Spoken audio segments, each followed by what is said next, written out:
There you go. This is a bit spicy, bit spicier than we usually talk about on this stream, because generally I try and avoid all the insanity.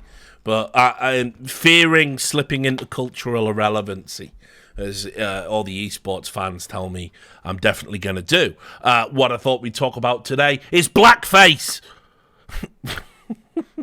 He said it. I always want to do the thing. Blackface. Did that come out scary? Yeah? Right? Because, obviously, right, I want to just preface the entire bit by saying, not a fan, I'm so stunning and brave, not a fan of blackface, because what blackface is it's when white people, for the purposes of mocking the features of black people, they exaggerate the caricatures, the historical caricatures used to denigrate black people and make them look other and not human. And they smear this makeup on their face and they put big white rings around the lips and, things like this. It used to be called, like this is what they used to do for minstrels. That's what they used to do for a minstrel show. Minstrel was a white singer, a white troubadour, would pretend to be black. He would affect a black voice and he would wear these ridiculous, offensive visages of black caricatures. And it was a big part of kind of, in Britain especially, but, just anywhere there's been sort of any imperialism. It was a big part of kind of the entertainment cycle of the time. And it was incredibly prevalent. I mean, if I told you, I think probably just outside of my lifetime.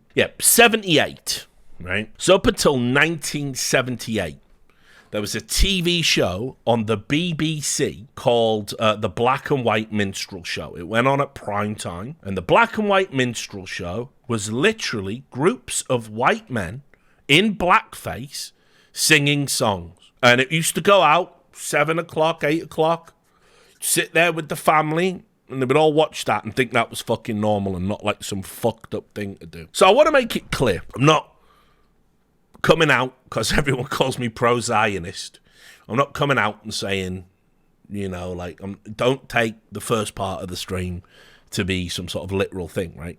Blackface is obviously bad, but what is blackface? Well, blackface is the specific act of what I've described, which is wearing that makeup to denigrate black people, to mock and ridicule black people within a cultural setting. That's what it is. It's what it's always historically been. It's why it's condemned universally. But it's also become a bit of a Rorschach test for liberals. How mental are you?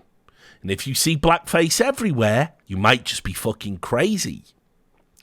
And so, once again, we had to do it. Where worlds collide. I'm sat, watching the fucking, obviously the Raiders lost to the Chiefs. I'm sat there watching the, feed I've got set up with all the sports stuff coming through. And Deadspin. You remember Deadspin? Done pieces about, remember when all of those guys, Deadspin and Gawker, and all they want to do is write about fucking politics, not even sports. They only write about sports, and then it's like, why the Denver Broncos would be Trump's favorite team, and just garbage. They just want to talk about Trump or whatever nonsense, and they just do it. And then you'll remember we did a video about how all of them were getting fired, they were all going to go under, they were all losing their jobs. And it was brilliant and good. I hope all these people are fucking redundant. Nothing they've done recently makes me feel any different about it. The American journalist has become a parody of itself. The American liberal has become a parody of itself. And when those two people combine into one supposedly fully formed adult, the things they do are really gross and disgusting. To that point, this was Deadspin. Now ignore the community note, because that wasn't there, obviously, when it went out. But there it is. The NFL needs to speak out against the Kansas City Chiefs fan in blackface and a native headdress. And they showed this photo of this kid from the side, okay? And there he is in blackface. And I went, well, not gonna lie, that looks pretty bad, right? That kid obviously didn't get the memo about you can't have anything black on your face. You can't even have a mud pack. You can't do nothing, right? He didn't get that memo. And so I thought, well, he's just a kid, and he certainly doesn't deserve a dog pile regardless. But, you know, some parents of his have probably put that makeup on and dressed him all up. And so, you know, it probably does deserve a little bit of criticism. Like, yeah, it might very well be blackface, right? So, anyway, there's a slight problem. Well, not really a problem, because it was the explicit intent of Deadspin. They conveniently used only the photo of him side on, because if they didn't, then you would have seen, oh, right, he's wearing the team colours. Ah, how very interesting that they have decided to go that way and do that to a child. Now, obviously, I hope I don't have to spell it out to you. That's not blackface, right? That's not blackface. That is just face paint of his favourite colours. And he looks pretty young there. He does look like a very young kid. So you have to sort of wonder, what great blow for racial justice would we be striking if we just ruin this child's life? You know, like, how does it improve the lot of black people in America if this kid is struck down and humiliated and harassed? And the answer to that, of course, is it serves no useful purpose. A lot of this outrage culture is ultimately self-defeating, as we're starting to see globally. I've alluded to it once or twice. I will talk about it at length at some point. But, you know, there's a reason why you are starting to see these little enclaves of right-wing and indeed far-right backlash. And it's because when the liberals and the lefties had the bully pulpit, all they did was use it for garbage like this. Not policy, not finding a common understanding, not listening to working class concerns about evaporating jobs and shrinking economies. You didn't do any of that. You just beat people over the head for imaginary racist symbols and everything else. And now people are just like, you spent, you know, what?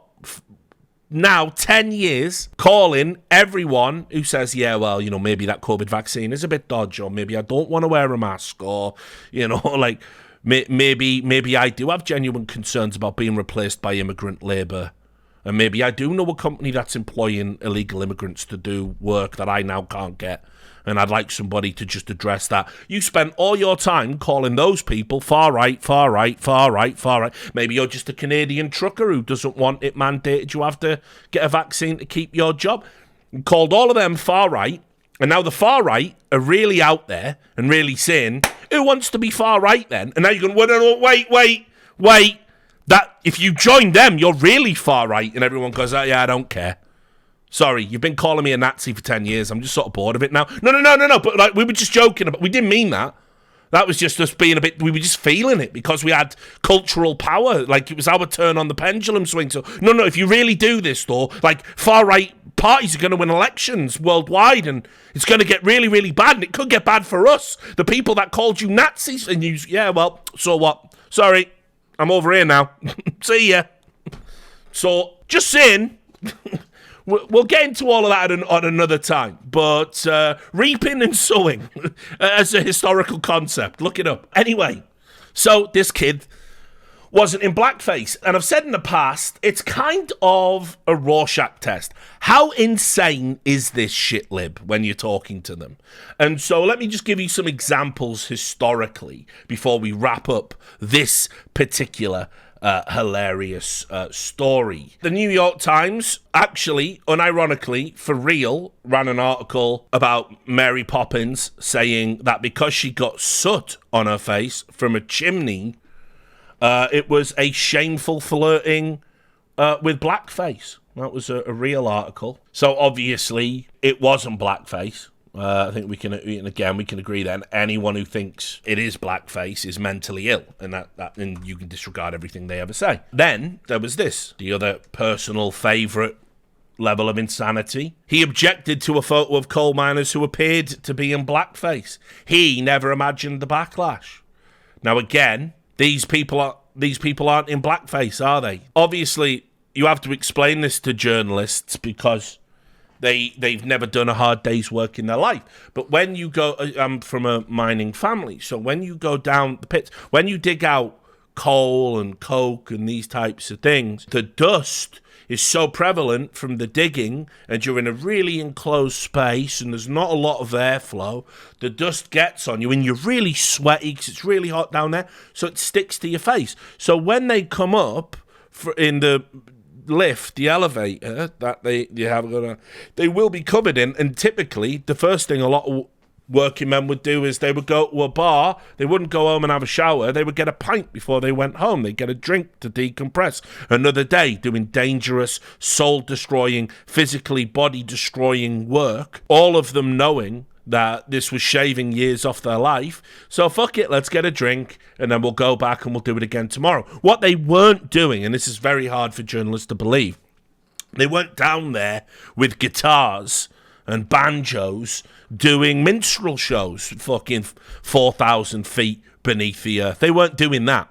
What they were doing was they were digging coal, which I know is hard for, again, journalists to conceive was a very genuine thing that we had to do for all of industry at one point. The person that tried to have that removed and accused those miners of doing blackface absolutely deserves to have their lives ruined, because... Like, not all complaints are valid, right? Again, we've got to get back to this, got to get back to the place of sanity. It's okay, the pendulum's swinging back. We can all feel it. We can all feel the sort of palpable relief. We can talk about how ridiculous these things are. You couldn't 2 years ago. It's swinging back. It's swinging back. There was this on the Huffington Post. There was this story about a news company suspended 2 white people for wearing afro-like wigs. And when you saw the photo, here it is, like, he's not blacked up. He's not in blackface. I don't know if they've ever seen Leo Sayer. It's like, he had an insane curly hair. They must have heard of the Jew fro. That's another sort of piece of terminology around the hairstyle. But no, apparently wearing a curly-haired wig now, irrespective of any other affectation, is indeed a form of blackface, which it's not. It's objectively not that. I'm sure you will all remember there was an almost feverish wave in 2017 of people were trying to get everybody for what they were calling digital blackface. And digital blackface is if you use a GIF or an animated response or a meme, and you use it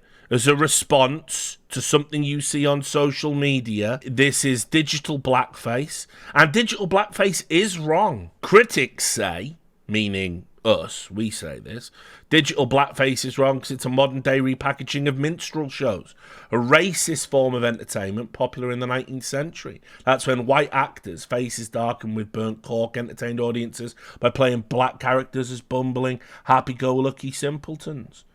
Well, if I post any of it, I'm not doing that. You might say, ain't nobody got time for that. Well, that's where we were in the summer of 2017. Digital blackface, a very real phenomenon. You had this story in the Huffington Post. Swedish tanning company Emma Tan accused of shaming dark skin and selling blackface. And this was a Stockholm-based tanning company that, because they would tan to, I don't know, what they called dark chocolate, that they said that was blackface.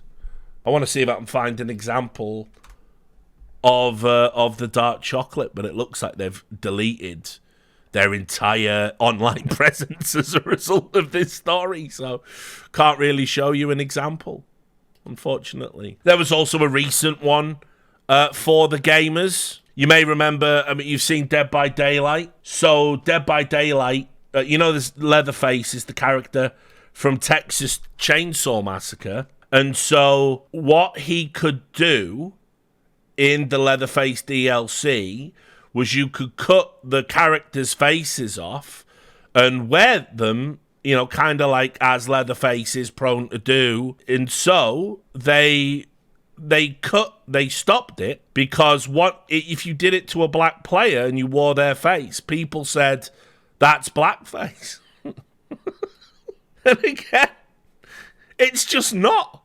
It's just so not. Like, I just can't wrap my head around how anybody could even think it was that.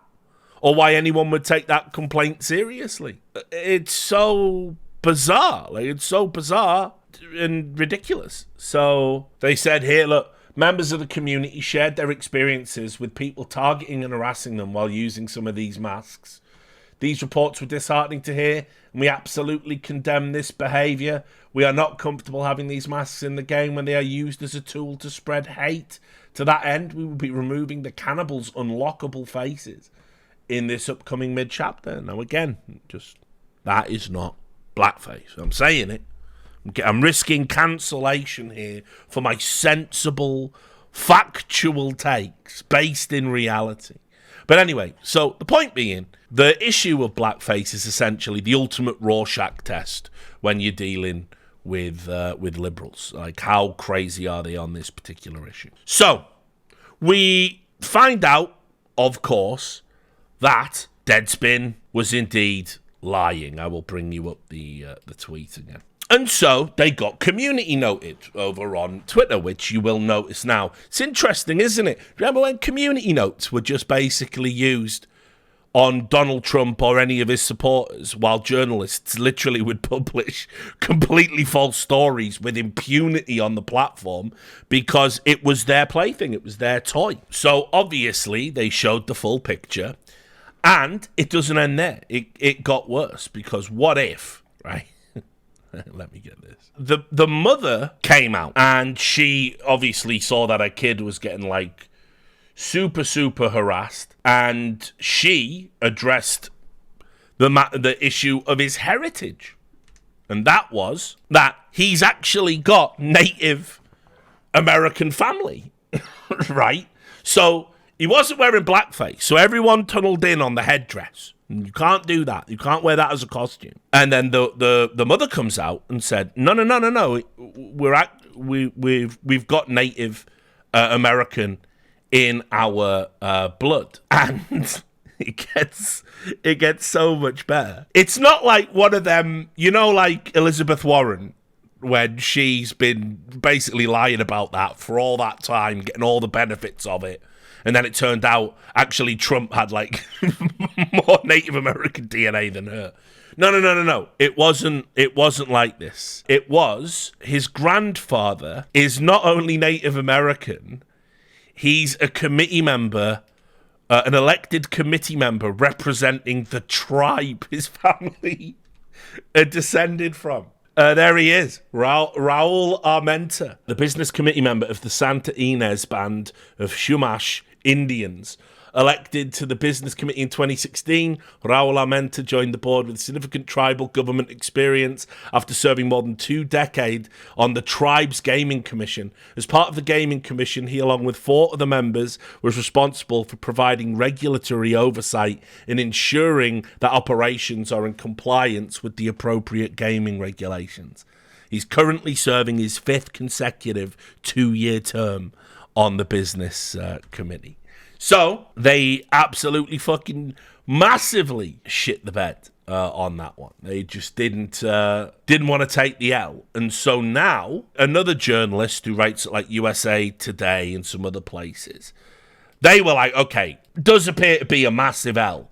What if we got a statement from the tribe about the headdress? Like at this point, just leave it. It's like Dingergate all over again, if people remember that story. I did script out an Enemy of the People about it, just a short one. But just in case you don't know, there was a baseball game, and a guy shouted Dinger in the crowd, like fuck off Dinger or something. And Dinger was the team mascot, right? And so a journalist said, somebody just shouted the N-word. And they did a whole news cycle about somebody shouting the N-word, only for someone to get the recording, slow it down, analyze it, realize it was Dinger. They found out who this guy was, and they were already like, this guy must be banned for life. This is Trump's America or whatever. You know what I mean? I'll do that one. I've got that one all scripted. Anyway, this journalist said, right, we reached out to the tribe his grandfather's from, and they said the Santa Ynez Band of Chumash Indians does not endorse wearing regalia as part of a costume or participating in any other type of cultural appropriation, according to the chairman. And you go, oh, right, okay, well, they've said that it's bad, right? Now, she then linked in a tweet that no one is allowed to interact with underneath the main one, the full statement. And the full statement said, we are aware that a young member of our community attended a Kansas City Chiefs game in a headdress and face paint in his way of supporting his favourite team. Please keep in mind the decisions made by individuals and families in our community are their own and may not reflect the views of the broader tribal community. As a federally recognised tribe, we do not endorse wearing regalia as part of a costume or participating in any other type of cultural appropriation, which, of course, the kid can't be appropriating his own culture. I thought that was the rules, guys. I thought that was the rules. So, obviously, within the context of the broader statement, they're even saying, yeah, it's fine that he did it.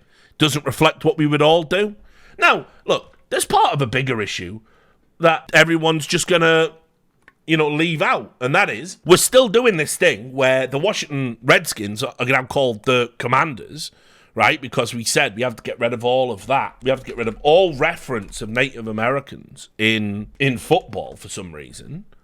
And so the history of they're still called the Chiefs. I don't remember the exact year they changed up the logo, but I'm pretty sure, like back in the day, whether it was the mascot or whatever, it was a Native American chief. Pretty sure, right? Yep, Cleveland Indians have gone as well. Yep, that's right. They're the Guardians.